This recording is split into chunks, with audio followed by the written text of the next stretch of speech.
मित्रांनो, या ठिकाणी बोगस लाभार्थ्यांची यादी दाखवलेली आहे 1450 म्हणजे 1450.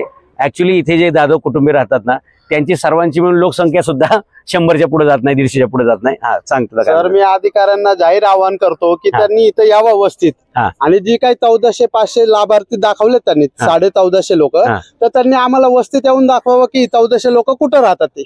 मी जाहीर आवाहन करतो की त्यांनी ही जेवढी तुम्ही नावं घेतली त्यांची घरं आणि त्यांचे जुने काही कागदपत्र असतील ती त्यांनी तिथं प्रोसेस करावी, दाखल करावी किंवा साध्य करावं की आम्ही इथलेच राहणार आहे. मुळात सर, आमचे जे कुटुंब आहेत, जर आम्ही सगळ्यांचं जर काउंटिंग केलं तर 200च्या वरती पण हे घरमालक नसणार आहेत.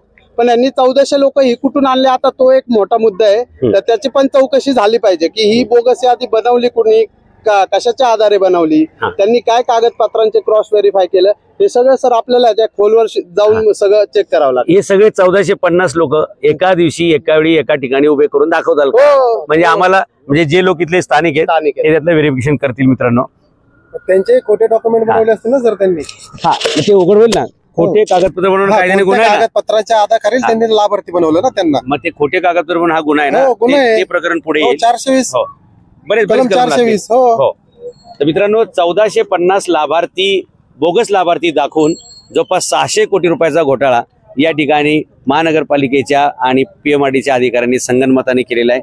काही राजकीय पुढाऱ्यांना, बिल्डरांना हाताला धरून, आणि अण्णा बोदडे हे त्याचे मोहरके आहेत. कारण झोपडपट्टी पुनर्विकास बरं का, यांनी स्वतःचा विकास केलेला आहे. त्यामुळे या योजनेला अण्णा बोदडे SRA घोटाळा, 600 कोटींचा घोटाळा असं म्हणलं तर वावगं ठरणार नाही. बाकीच्याही 13 ठिकाणच्या झोपडपट्ट्यांचा पर्दाफाश लवकरच होईल. धन्यवाद.